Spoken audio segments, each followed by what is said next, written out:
Instead of prolonging her prayers, summarized that Lord Kapila was none other than Vishnu, and that since she was a woman, it was not possible for her to worship him properly simply by prayer.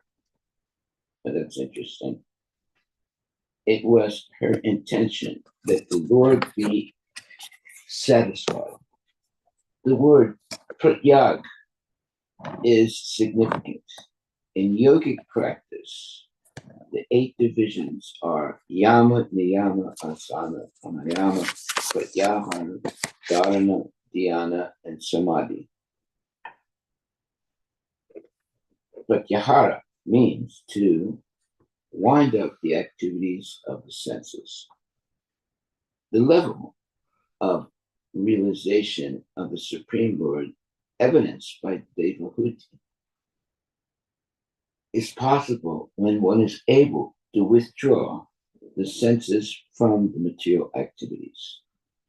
When one is engaged in devotional service, there is no scope for his senses to be engaged otherwise. In such full Krishna consciousness, one can understand the Supreme Lord as he is. Okay. Text number 9. Thus, the Supreme Personality of Godhead Kapila, satisfied by the words of his mother, towards whom he was very affectionate, replied with gravity, since the Lord is all perfect, his exhibition of affection for his mother was also complete. After hearing the words of his mother, he most respectfully, with due gravity and good manners, replied. Text 10. The personality of Godhead said, my dear mother, the path of self-realization, which I have already instructed to you, is very easy. You can execute this system without difficulty. And by following it, you shall very soon be liberated, even within your present body. Purport by Srila Prabhupada. Devotional service is so perfect that simply by following the rules and regulations and executing them under the direction of the spiritual master, one is liberated. As it is said herein from the clutches of Maya. Even in this body, in other yogic processes or empiric philosophical speculation, one is never certain whether or not he is at the perfectional stage. But in the discharge of devotional service, if one has unflinching faith in the instruction of a bona fide spiritual master and follows the rules and regulations, he is sure to be liberated, even within this present body. Srila Rupa Goswami in the Bhakti Rasamrita Sindhu has also confirmed this. Iha yasya harir dasya, regardless of whether he is situated, anyone whose only aim is to serve the Supreme Lord under the direction of the spiritual master is called Jivan Mukta, meaning a soul who is liberated. And one who is liberated even with his material body. Sometimes doubts arise in the minds of neophytes about whether or not the spiritual master is liberated. And sometimes neophytes are doubtful about the bodily affairs of the spiritual master. The point of liberation, however, is not to see the bodily symptoms of the spiritual master. One has to see the spiritual symptoms of the spiritual master.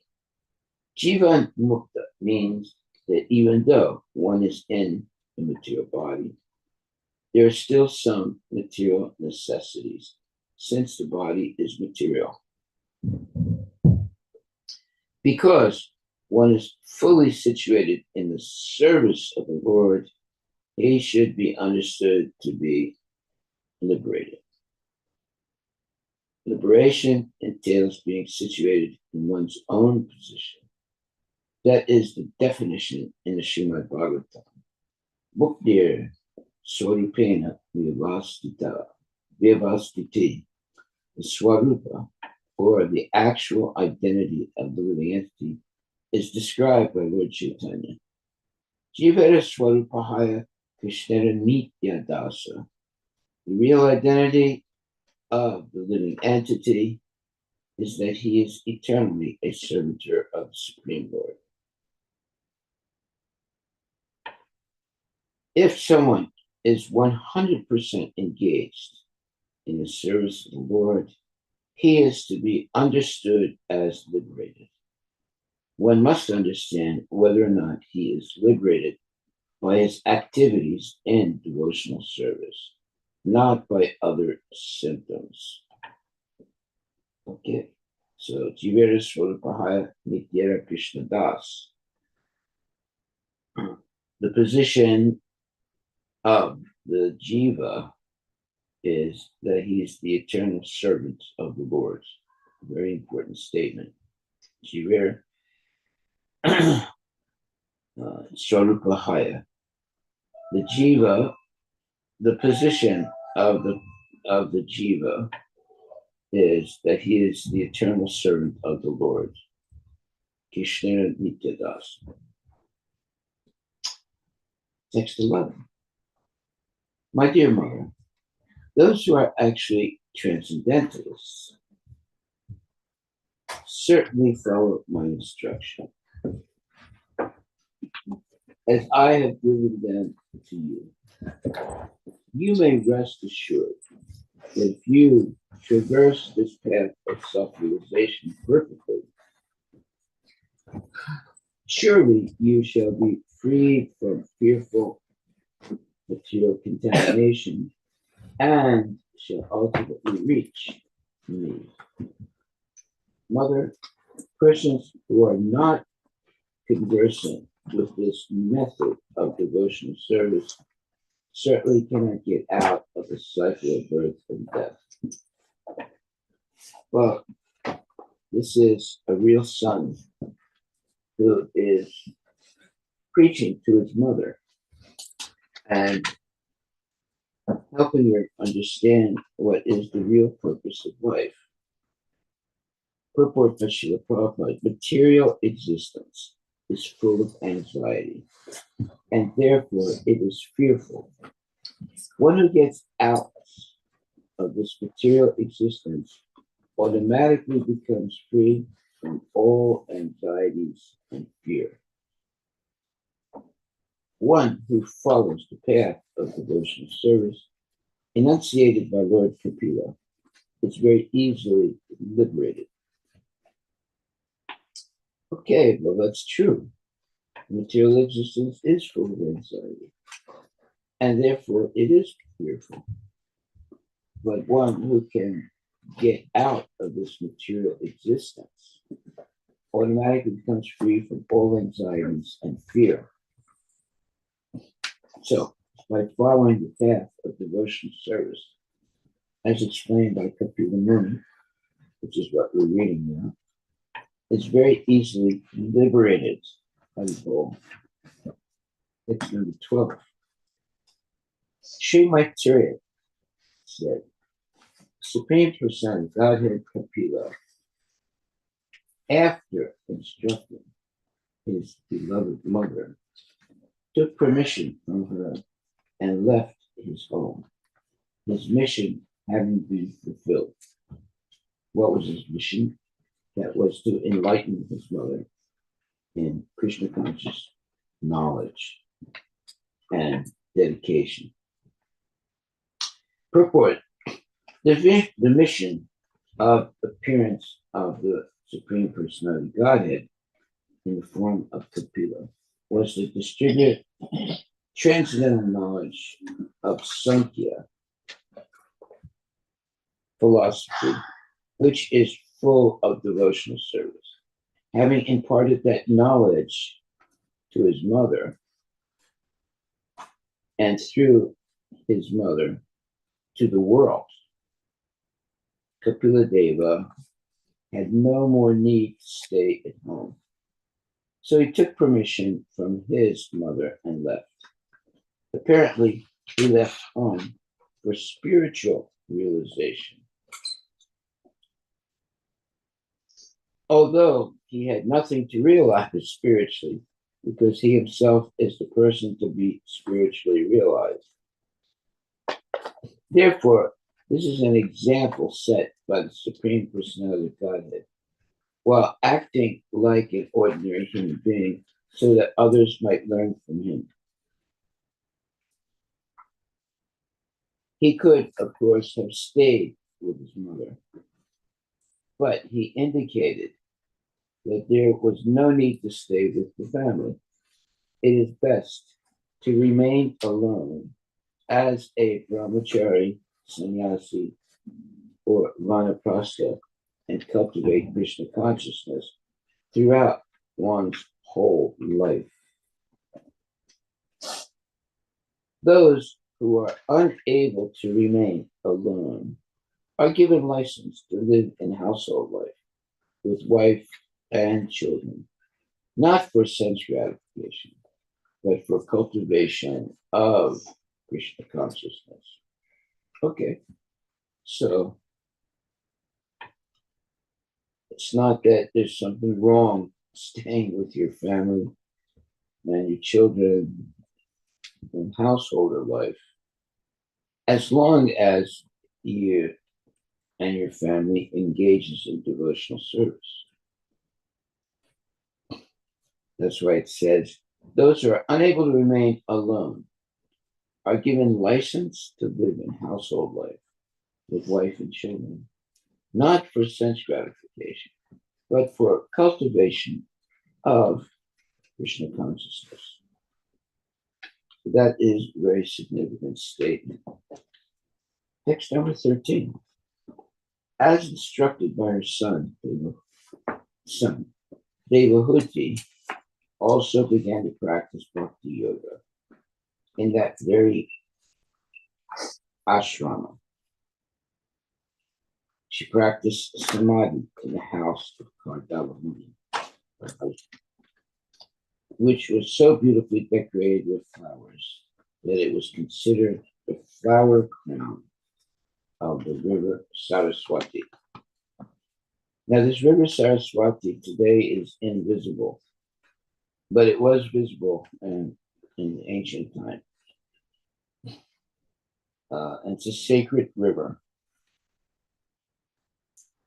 Devahuti did not leave her house because it is never recommended for a woman to leave her house.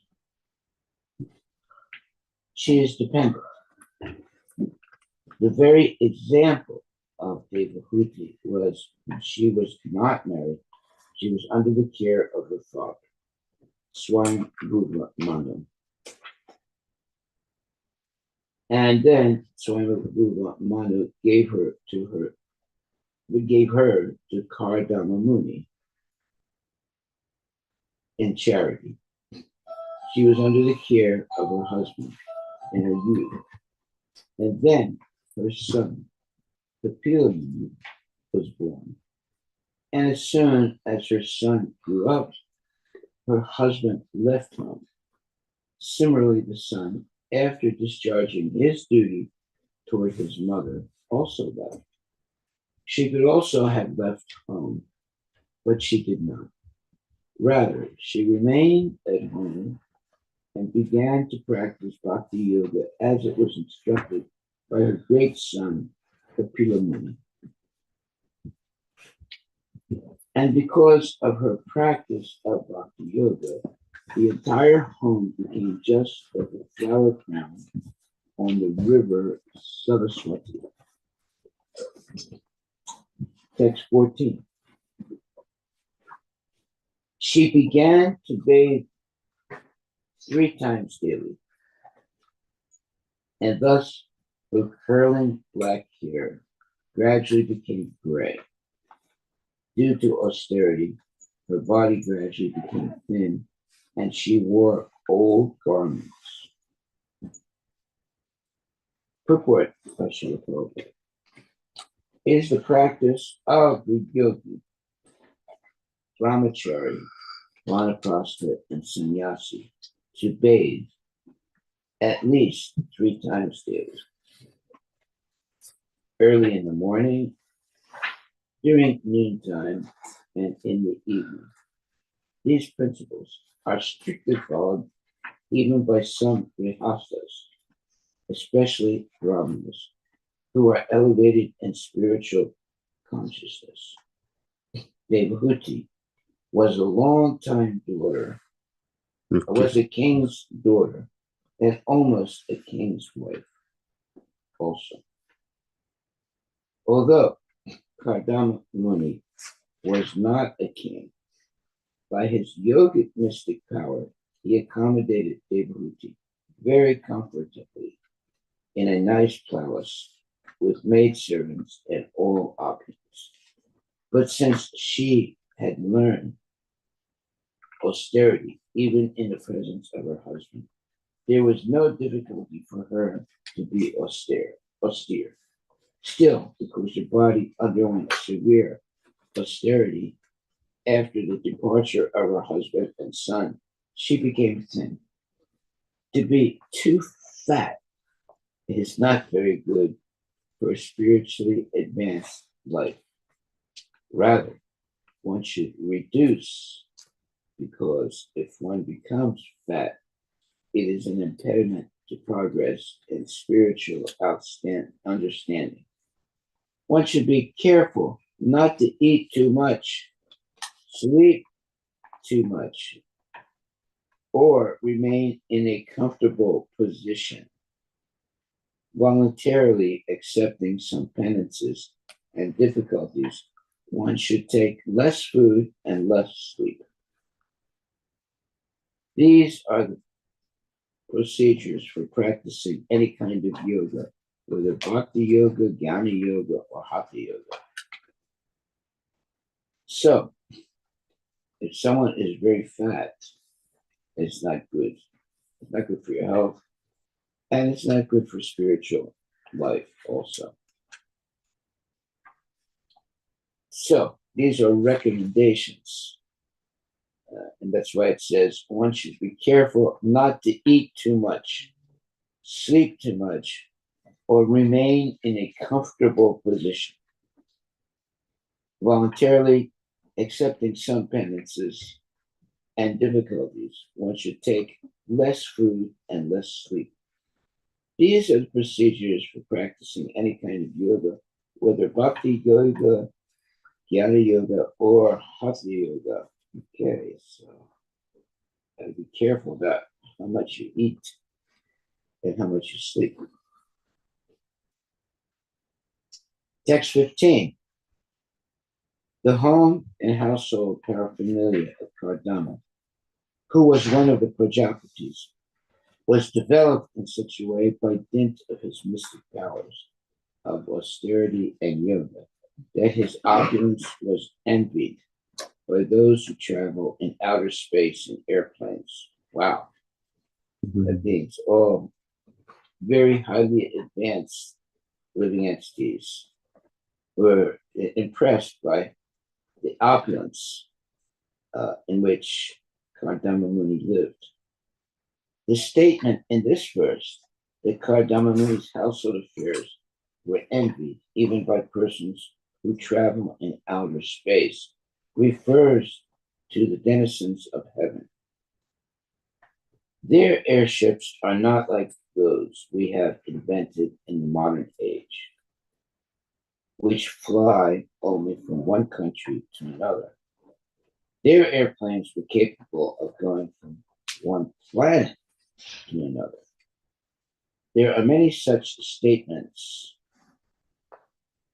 in the Srimad Bhagavatam from which we can understand that there were facilities to travel from one planet to another, especially in the higher planetary system. And who can say that they are not still traveling? Okay, Prabhupada is giving a hint here that those type of people are still alive and are still engaged in Krishna consciousness on a very high level. The speed of our airplanes and space vehicles is very limited. But as we've already studied, Kardama Muni traveled in outer space in an airplane which was like a city, and he journeyed to see all the different heavenly planets. That was not an ordinary airplane, nor was it ordinary space travel, because Kardama Muni was such a powerful mystic yogi. His opulence was envied by the denizens or by the persons of heaven. Heaven doesn't mean the spiritual world, but it means the higher material planets in the material world. The opulence of the household of Kardama Muni is described herein. The bed sheets and mattresses were all in white, as the foam of milk. The chairs and benches were made of ivory and were covered by cloths of lace with golden filigree. And the couches were made of gold and had very soft pillows. Wow. Now you can see Kardama Muni was living in very high class opulence. Text 17. The walls of the house were made of first class marble, decorated with valuable jewels. There was no need of light, for the household was illuminated by the rays of these jewels. The female members of the household were all amply decorated with jewelry. Wow. They were very, very wealthy. It is understood from this statement that the opulences of household life were exhibited in valuable jewels, ivory, first-class marble, and furniture made of gold and jewels. Wow. The clothes are also mentioned as being decorated with golden filigree. It means stitching was gold,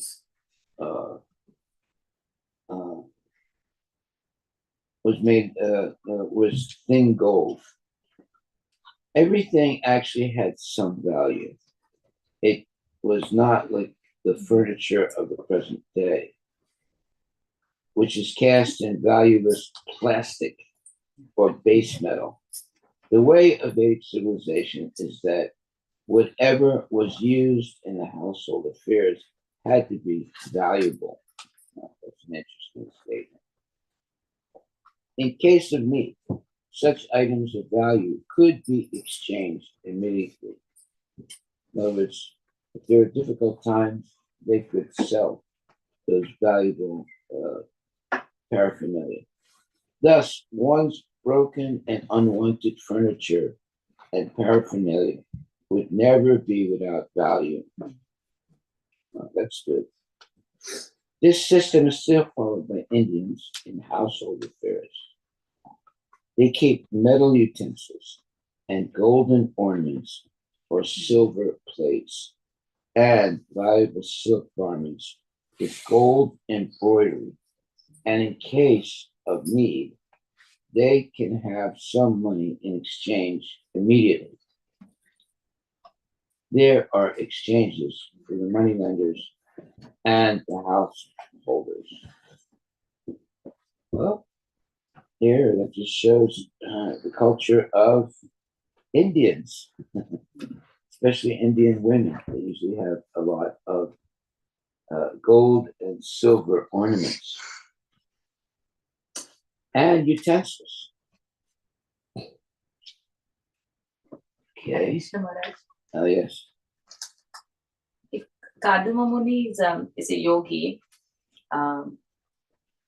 yogis are usually shown as living very simple life, very austere and basic needs.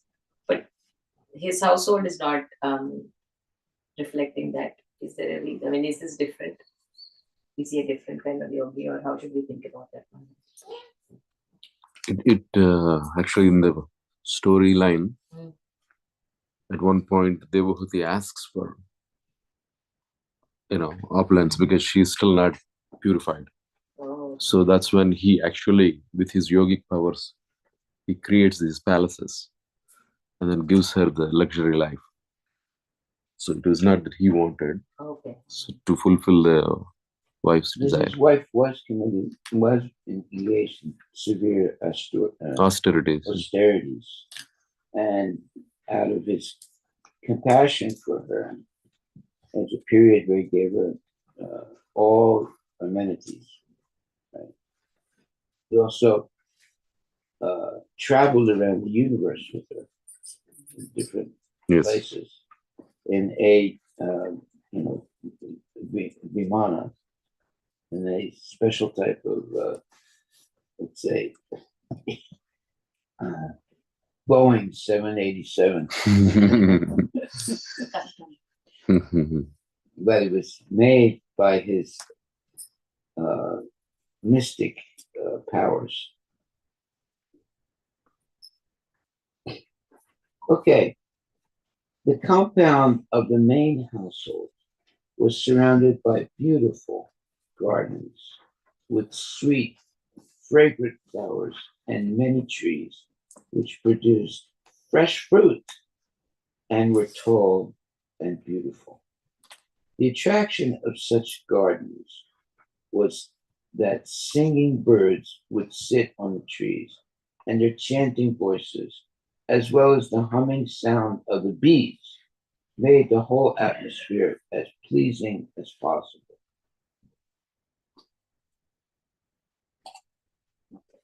When Devahuti would enter the lovely garden and take her bath in the pond filled with lotus flowers, the associates of the denizens of heaven, the Gandharvas, would sing about Kardama's glorious household life. Her great husband, Kardama, gave her all protection at all times. Okay. Not only that, he gave her all kinds of opulences. Purport by Srila Prabhupada. The ideal husband and wife relationship is very nicely described in this statement. Kardama Muni gave Devahuti all sorts of comforts in his duty as a husband. But he was not at all attached to his wife. As soon as his son, Kapila Deva, was grown up, Kardama at once left all family connections.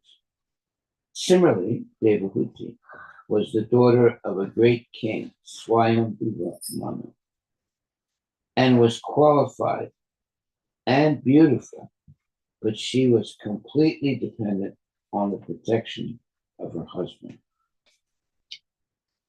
According to Manu, women with fair sex should not have independence at any stage of life.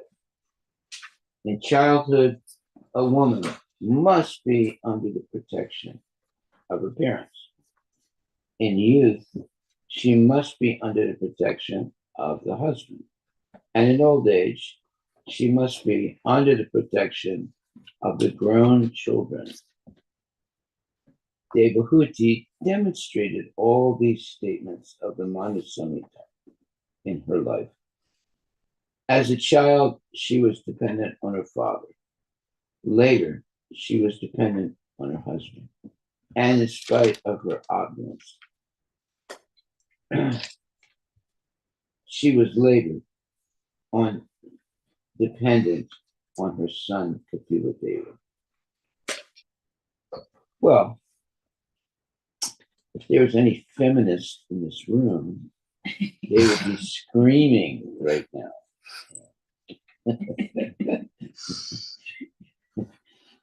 But this is the truth. Women should be protected by the father, by the husband, and in all, throughout her whole life.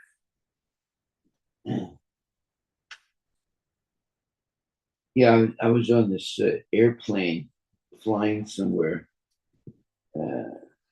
and a whole group of Muslim men and women, before the flight, they all came into the airplane. Right? So there was one man who was making sure that all the women were seated properly.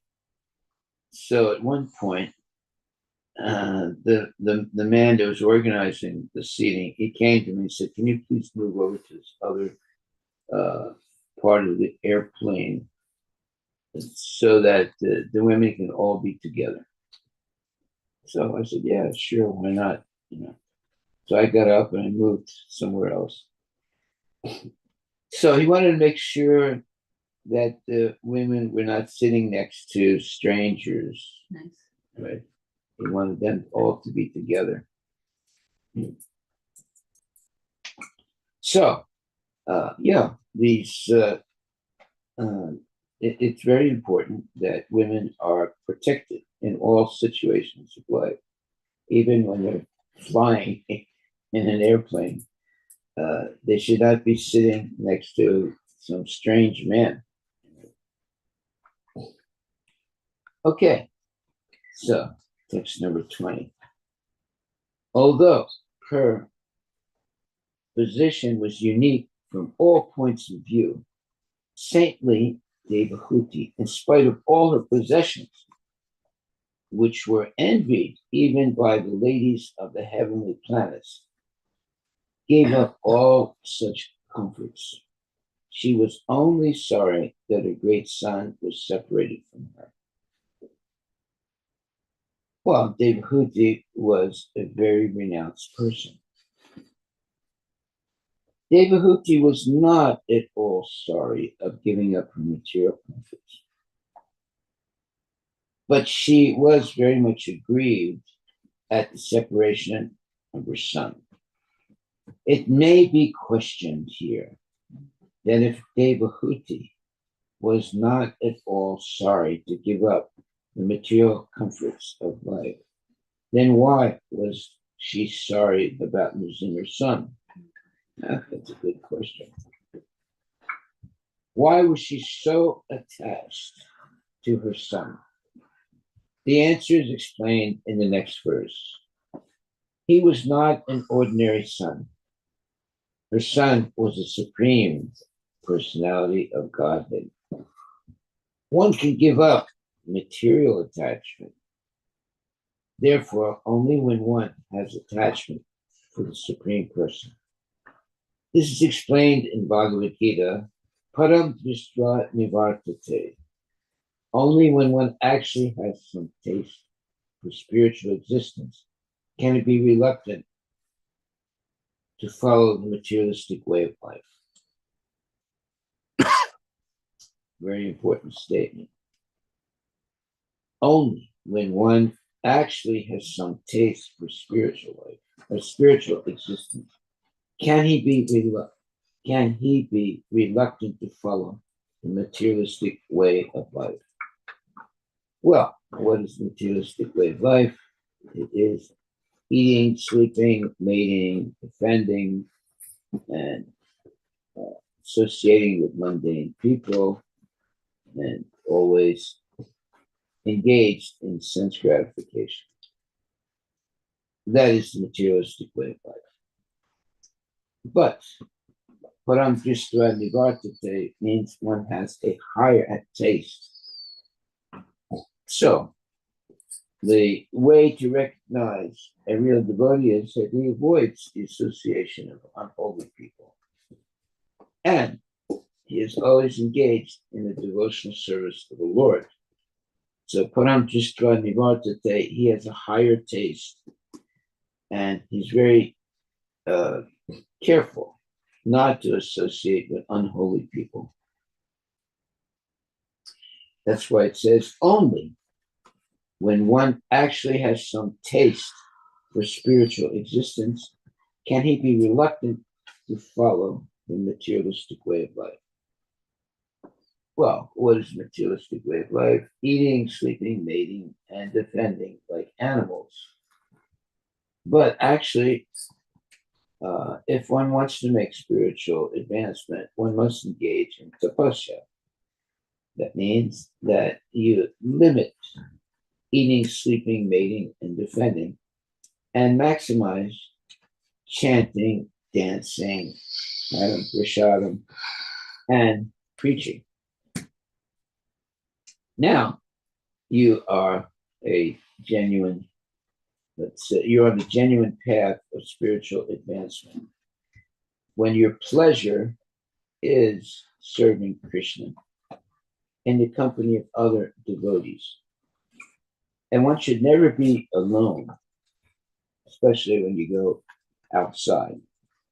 You should always be in the company of a devotee or devotees. Why? Because women should always be protected. So they should never be alone at any time. Devahuti's husband had already left home and accepted the renounced order of life. Okay. And then her only son, Kapila, left home. Although she knew all the truths of life and death, and although her heart was cleansed of all dirt, she was very grieved at the loss of her son, just as a cow is affected when her calf dies. Whoa, that's a very profound statement.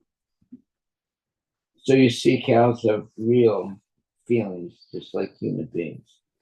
Therefore, we should be always careful when we're dealing with cows, not to hurt them in any way or make them suffer unnecessarily. By the way, cows are able to tolerate severe suffering, but we should not put them in that position. Purport by His Divine Grace, A.C. Bhaktivedanta Swami. A woman whose husband is away from home, or has taken the renounced order of life, should not be very sorry, because she still has the presence of her husband's representative, her son. It is said in the Vedic scriptures, Atmaiva putro jayate. The husband's body is represented by the son. Strictly speaking, a woman is never widowed if she has a grown son. Devahuti was not very much affected while Kapilani was there, but upon his departure, she was very afflicted. She grieved not because of her worldly relationship with Gardama Muni, but because of her sincere love for the personality of Godhead. The example given here is that Devahuti became just like a cow who has lost her calf. That's a nice picture. Yesterday, I went to, after the event, we came to Bellevue temples. Yeah. Then some of this Kaushik and other boys, What? some of the boys that go to the farm. Yeah. So they were asking for Radhika. And then they told me that Durga, her mom, was searching throughout the farm because we took Radhika since morning or something like that. She was worried. The whole night she waited, the whole day basically. Yeah. So this is very, even though like it's already, she's like 8 months. But still, the mother worries. Mm. So you can understand the cows are elevated species. They're not normal animals. A cow bereft of her calf cries day and night. Similarly, Devahuti was aggrieved, and she always cried and requested her friends and relatives, please bring my son home so that I may live. Otherwise, I shall die.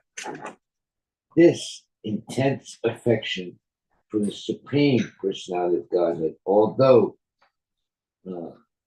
manifested as affection for one's son, is spiritually beneficial. Wow. Nice statement. Attachment for the material son obliges one to remain in material existence. But the same attachment, when transferred to the Supreme Lord, brings one elevation to the spiritual world in the association of the Lord. Every woman can qualify herself as much as Devahuti. That's a good statement, good knowledge. And then can also have the Supreme Godhead as her son. If the Supreme Personality of Godhead can appear as the son of Devahuti, he can also appear as the son of any other woman. Wow. Provided that the woman is qualified. If one gets the Supreme Lord as a son, one can have the benefit of bringing up a nice son in this world, and at the same time get promotion to the spiritual world to become the face-to-face associate of the personality of Godhead. Well, children should be trained to be nice devotees. And the boys should be trained to grow up and take care of their family members, like father and mother, especially the mother. And that way, there is women will be, let's say, protected. When the mother is alone, without any specific protection, it's very difficult for her. Although she can tolerate such, let's say, such a position, but it is very difficult. That's why it says here, if one gets the Supreme Lord as a son, one can have the benefit of bringing up a nice son in this world, and at the same time get promotion to the spiritual world to become the face-to-face associate of the personality of Godhead. Well, the son and daughter both, if they are very spiritually inclined, it's a great relief of the mother, especially because she will be protected. And it's a great benefit of society to have such exemplary children growing up in the family. That's why it says every woman can qualify herself as much as Devhuti, and then can also have the Supreme Godhead as her son. That's good news. If the Supreme Personality of Godhead can appear as the son of Devhuti, he can also appear as the son of any other woman, provided that that woman is qualified. And the qualification is to be 24 hours a day Krishna conscious. If one gets the Supreme Lord as a son, one can have the benefit of bringing up a nice son in this world and at the same time get promotion to the spiritual world to become the face-to-face associate of the personality of Godhead. Okay, so these are statements that atheistic people cannot understand. They think that this is a bunch of hocus pocus. Hocus pocus means it's all just speculation and made up stories, but not the truth. But here, it is the truth. Every woman can qualify herself as much as Devhuti, and then can also have the Supreme Godhead as her son. If the Supreme Personality of Godhead can appear as the son of Devhuti, he can also appear as the son of any other woman, provided that woman is qualified. Well, qualification is that you have to be a devotee and always engage in devotional service. If one gets the Supreme Lord as a son, one can have the benefit of bringing up a nice son in this world and at the same time get promotion to the spiritual world to become the face-to-face associate of the personality of Godhead. Wow. That's an amazing statement. To become face-to-face associate of the personality of Godhead. That's what we should desire to evolve to in this life, to become face-to-face associate of the personality of Godhead. How many young persons have the desire to become face-to-face associate of the personality of Godhead? Think about it. Not many at all. Most people want to be face-to-face with a new Tesla car or face-to-face with a really nice house, or face-to-face with this or that. But to become face-to-face associate of the personality of Godhead, well, that should be the real goal of people. And it's not difficult. What is difficult is living a mundane life in the material world. That is very difficult. But to live a enlightened, spiritual, living as an enlightened spiritual devotee actually makes life much easier. First of all, you avoid the association of unholy people. Right there, you're blessed. And you are always seeking the association of bona fide devotees. That makes life much easier. And you're always engaged in devotional service under the protection of holy persons like the Guru or like mother and father who are devotees. And ultimately, under the protection of Krishna, the Supreme Personality of Godhead. So anyone who has interest in Krishna consciousness, Krishna takes an interest in them and guarantees to protect his devotee. So here is a very interesting statement. Every woman can qualify herself as much as Devahuti, and then can also have the Supreme Godhead as her son.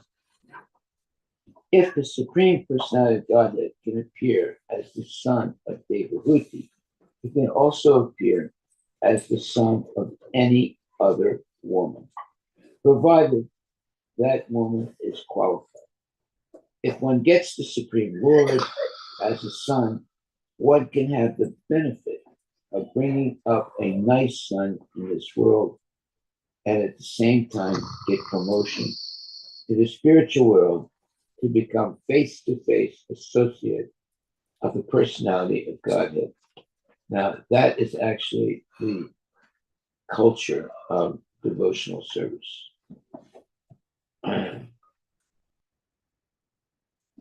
First of all, good news is that every woman can qualify herself as much as David. We should take that short sentence to our hearts and understand that we have a great potential. Every woman has a great potential. And then can also have the Supreme Godhead as your son. Whoa, that's even better. Right? So, if the Supreme Personality of Godhead can appear as the son of Devahuti, he can also appear as the son of any other woman, provided that woman is qualified. If one gets the Supreme Lord as a son, one can have the benefit of bringing up a nice son in this world and at the same time get promotion to the spiritual world to become face-to-face associate of the personality of Godhead. Well, this is a Vaishnava culture that in Vaishnava culture, women are protected. Now, when a woman feels protected, she blossoms and is able to do so many wonderful things because she knows that she's being protected by her husband, by her sons, but ultimately by Krishna himself. So every woman can qualify herself as much as Devahuti. We should take a lot of attention or give a lot of attention to this statement. Every woman can qualify herself as much as Devahuti, and then can also have the Supreme Godhead as her son. If the Supreme Personality of Godhead can appear as the son of Devahuti, he can also appear as the son of any other woman, provided that woman is qualified. If one gets the Supreme Lord as a son, one can have the benefit of bringing up a nice son in this world and at the same time get promotion to the spiritual world to become the face-to-face associate of the personality of Godhead. We should take these statements very seriously. And this shows that women are not inferior to men on the condition that they qualify themselves as much as Devahuti. And then they can also have the Supreme Godhead as her son.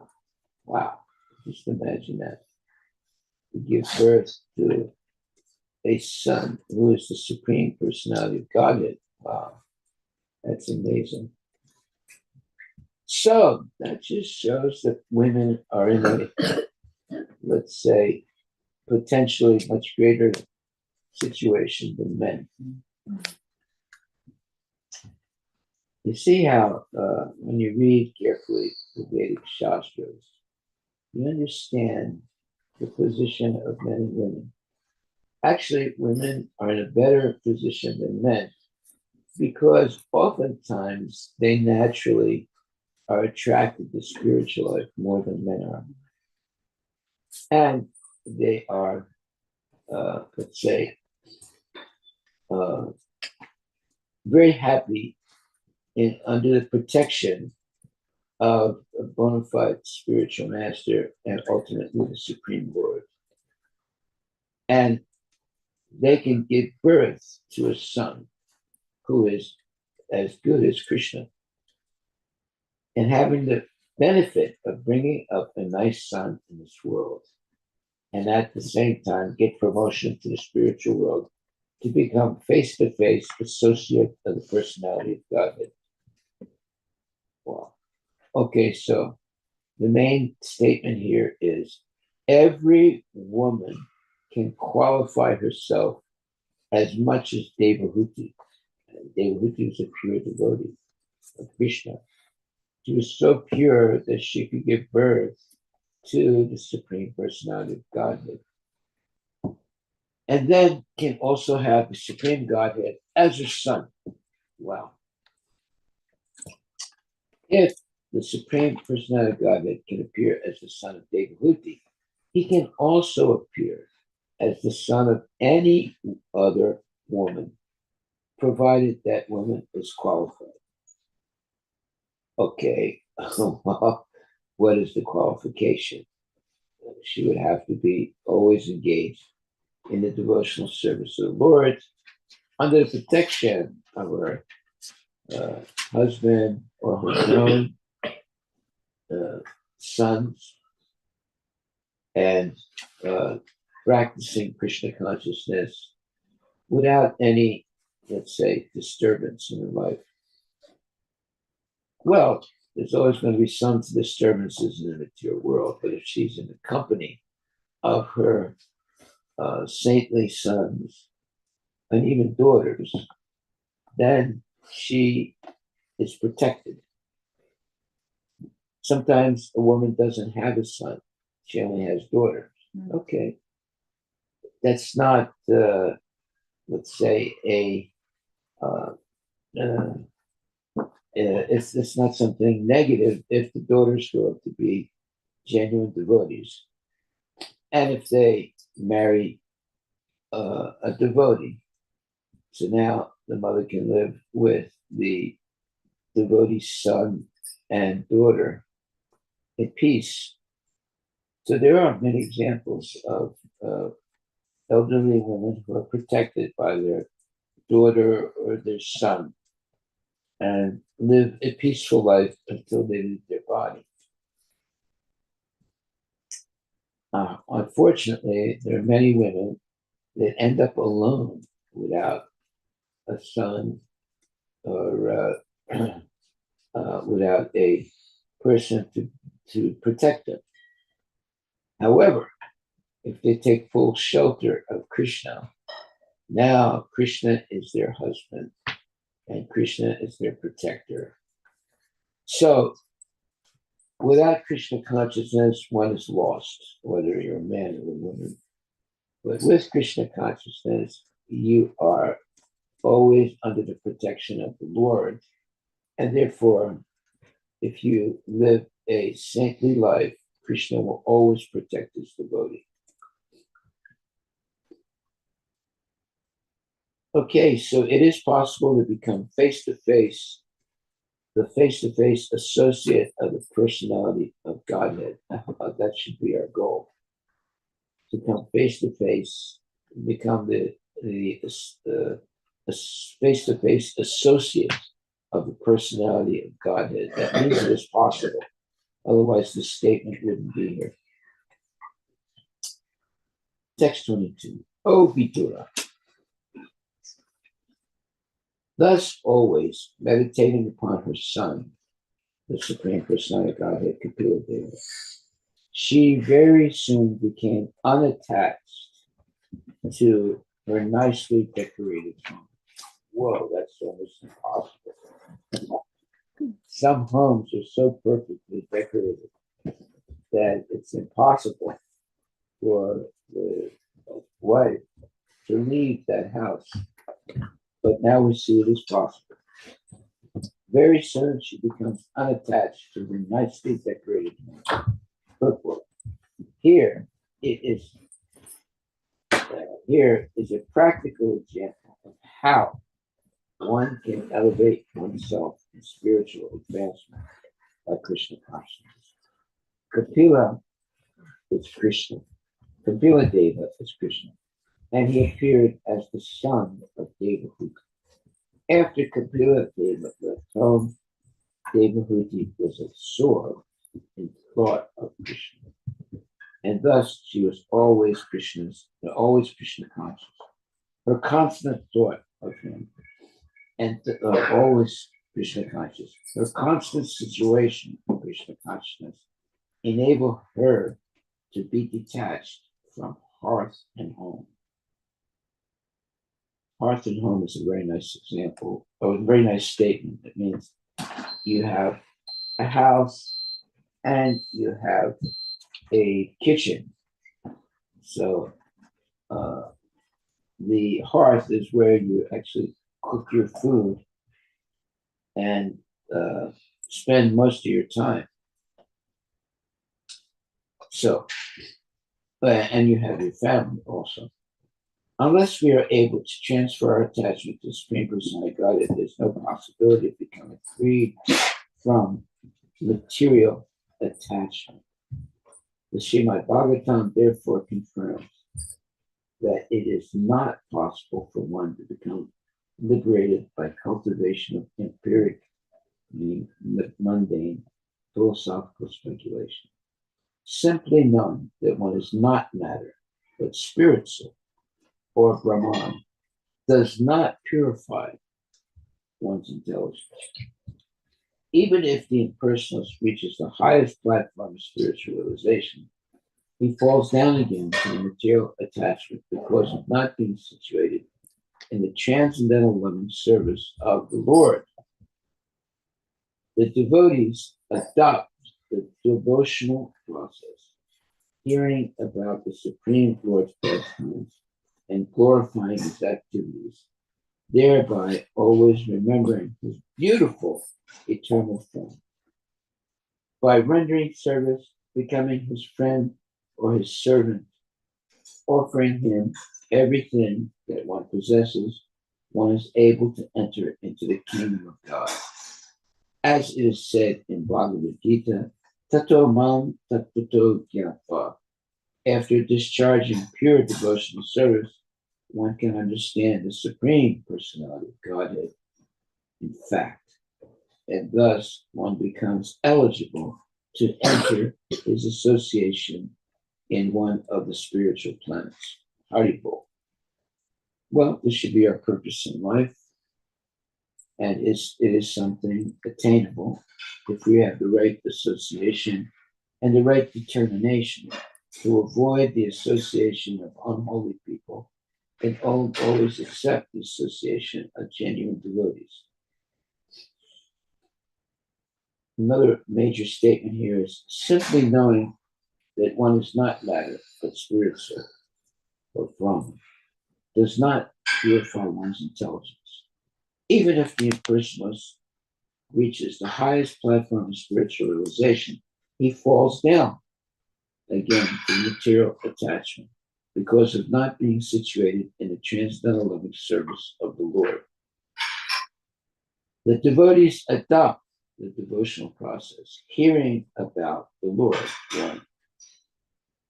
hearing about the Supreme Lord's pastimes, glorifying his activities, thereby always remembering his beautiful eternal form.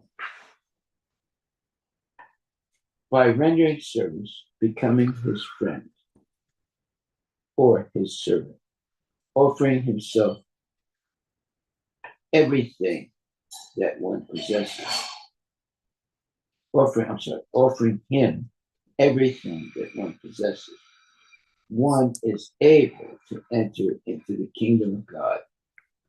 As it is said in Bhagavad Gita, Tatomam Tatvato Gyatva, after discharging pure devotional service, one can understand the Supreme Personality of Godhead in fact, and thus one becomes eligible to enter into his association in one of the spiritual planets. Hare Krishna. Hare Krishna, Krishna Krishna, Hare Hare, Hare Ram, Ram Ram, Hare Hare. This is a lot of high class information if we want to have a genuine spiritual life.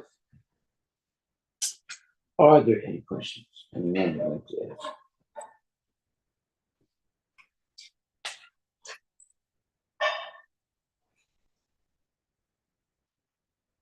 Maharaj, yesterday you had started the verse 7 a little bit, and you had mentioned you will go over later. Oh, So maybe tomorrow. verse 7. You said it's very famous verse. Oh, yeah. Aho bata swapako to kariyam. Yes. Oh, how glorious are those whose tongues are chanting your holy name. Even if born in the family of dog eaters, such persons are worshipable. Persons who chant the holy name of your lordship must have executed all kinds of austerities and fire sacrifices and achieved all good manners of the Aryans. Aryans is a superior race of people.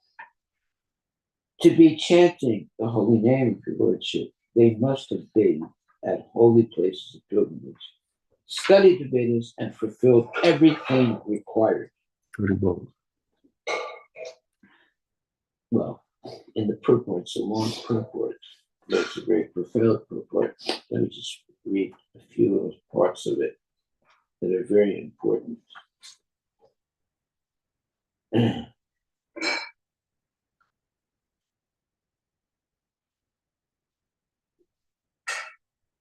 It says here, near the beginning of this purport, that one should not disbelieve or think how by chanting the holy name of the Lord, one can become a holy man, to be compared to the most elevated Brahmana. So we should not disbelieve this. To eradicate such doubts in the minds of unbelievers, this verse affirms that the stage of chanting the holy name of the Lord is not sudden, but that the chanters have already performed all kinds of Vedic literatures and sacrifices. That means in previous life, we also already began to qualify ourselves to be genuine chanters of the holy name. I like that. It is not very astounding, for no one in this life can chant the holy name of the Lord unless he or she has passed all lower stages, such as performing Vedic rituals and sacrifices, studying the Vedas, and practicing good behavior, like that of the Aryans. All this must first have been done. Just as a student in law class is to be understood to have already graduated from general education. Anyone who is engaged in the chanting of the holy name of the Lord, Hare Krishna, Hare Krishna, Krishna Krishna, Hare Hare, Hare Rama, Rama Rama, Hare Hare. must have already passed all lower stages. It is said that those who simply chant the holy name with the tip of their tongue are glorious. One does not even have to chant the holy name and understand the whole procedure, namely the offensive stage. Okay, let me read that again. One does not even have to chant the holy name and understand the whole procedure, namely the offensive stage, offenseless stage, and pure stage. If the holy name is sounded on the tip of the tongue, that is also sufficient. Well, that just proves the power of the holy name of the Lord. So that should be our takeaway. It is said herein that Nama, a singular number, one name, Krishna or Rama, is sufficient. It is not that one has to chant all the holy names of the Lord. The holy names of the Lord are innumerable, and one does not have to chant all the names to prove that he has already undergone all processes of Vedic ritualistic ceremonies. If one chants once only, it is to be understood that he has already passed all the examinations, not to speak of those who are chanting always, 24 hours a day. It is specifically said here to Byam, unto you only. One must chant God's name, not as the Mayavadi philosophers say, any name, such as a demigod's name, or the names of God's energies. Only the holy name of the Supreme Lord will be effective. Anyone who compares the holy name of the Supreme Lord to the names of the demigods is called prasandi or offender. Wow. Mm. So, if you don't know anything else, okay, the purport continues, but we'll do that tomorrow. If you just know Krishna and you chant his holy name without committing any offenses, you are in a higher position than any pundit or any, let's say, so-called very good reciter of mantras. So we will hear this tomorrow. This is a very important verse. Aho bata swapako to gariyan yajjivage vartate nanatubhyam te pusta te juvahu sasnu arya vamanatur nama grinati yete. Oh, how glorious are they whose tongues are chanting your holy name. Even if born in the family of dog eaters, such persons are worshipable. Persons who chant the holy name of your lordship must have executed all kinds of austerities and fire sacrifices and achieved all the good manners of the Aryans. To be chanting the holy name of your lordship, one must have bathed at all holy places of pilgrimage, studied the Vedas, and fulfilled everything required. Well, now you know why Prabhupada taught us to chant Hare Krishna, Hare Krishna, Krishna Krishna, Hare Hare, Hare Rama, Hare Rama, Rama Rama, Hare Hare. If you know this one mantra, you don't need to chant any other mantra. If you know this one mantra, it means that you've already passed all lower stages. It is said that those who simply chant the holy name with the tip of the tongue are glorious. One does not even have to chant the holy name and understand the whole process, the whole procedure, namely the offenseless stage, and pure stage. If the holy name is sounded on the tip of the tongue, that is also sufficient. It is also said herein that Nama, a single number, one name, Krishna or Rama, is sufficient. So that should be our takeaway today. Krishna, Rama, Hare Krishna. This is what we should have in our mind, and we should repeat every day. So everything is included in the Hare Krishna Mahamantra. If we never chant any other mantra, but just the Hare Krishna Mahamantra, you have attained all knowledge and all perfection in spiritual life. That's why it says, anyone who is engaged in the chanting of the holy name of the Lord, Hare Krishna, Krishna Krishna, Hare Hare, Hare Rama, Hare Rama, Rama Rama, must have already passed all lower stages. It is said that those who simply chant the holy name with the tip of the tongue are glorious. One does not even have to chant the holy name and understand the whole procedure. namely the offensive stage, offenseless stage, and pure stage. If the holy name is sounded on the tip of the tongue, that is also sufficient. It is said herein that Nama, a singular number, one name, Krishna or Rama, is sufficient. It is not that one has to chant all the holy names of the Lord. The holy names of the Lord are innumerable, and one does not have to chant all the names to prove that he has already undergone all the processes of the Vedic rituals and ceremonies. If one chants once only, it is to be understood that he has already passed all the examinations, not to speak of those who are chanting always 24 hours a day. It specifically said here to yell unto you only.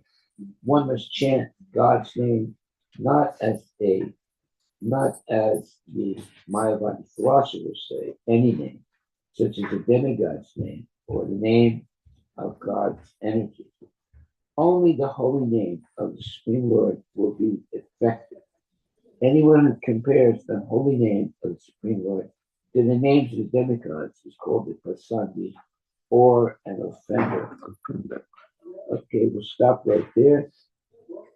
In other words, it's exclusive. We should only chant the Hare Krishna Mahamantra as Haridas Thakur did.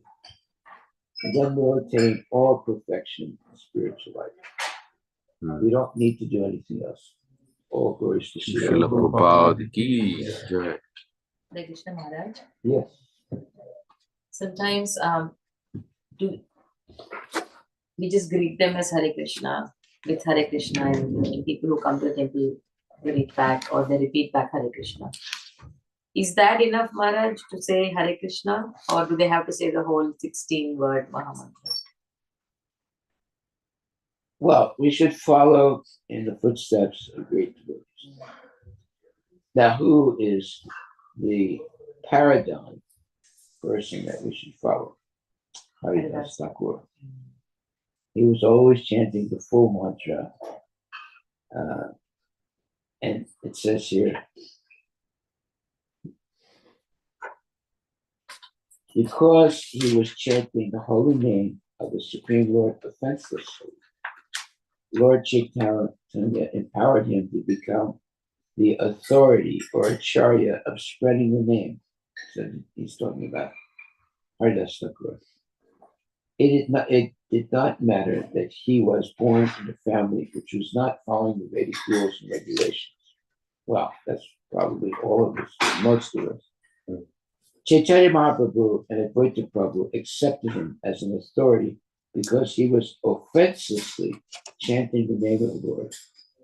Authorities like Advaita Prabhu and Lord Chaitanya immediately accepted that he had already performed all kinds of austerities, studied the Vedas, and performed all sacrifices. That is automatically understood. Yeah, if you chant Hare Krishna purely, it's automatically understood. You've passed all other requirements to attain purity and love of God. Maharaj, does it mean like in the temple, a lot of new people come Yeah. or they join us during Sankirtan? Yeah. If they are repeating the whole Mahamantra when they're in the temple, even though they might have come for the first time, should we think of them as they've already finished or they've completed a lot of austerities in their previous life? That's why they're able to come to the temple and chant, even without realizing it? Yes. Very cool. I mean, imagine there are billions and billions of people and trillions and trillions of innumerable living entities, right? So only few people get the opportunity to even say that. That's why Maharaj says, right, like whenever, even if somebody picks up the phone, Maharaj will address them as Hare Krishna. Hare Krishna. So that's like the mercy. And Maharaj says that first they will say hello, but later they will say. A lot of people, when we serve prasadam also, like when I always say Hare Krishna, they'll say thank you. Next time again I say Hare Krishna, at some point they'll say Hare Krishna. Mm. They'll change the thank you to Hare Krishna. At some point they'll, Yeah. out of respect to you, they'll do it. And in the front where we serve prasadam and the food truck is it's written in bold, chant Hare Krishna Yeah. and be happy. Yeah. So I'm relishing that statement more and more, Maharaj, by reading in the Yeah. front of food truck. Day one I did not realize the depth of that statement. I put that there. Yes.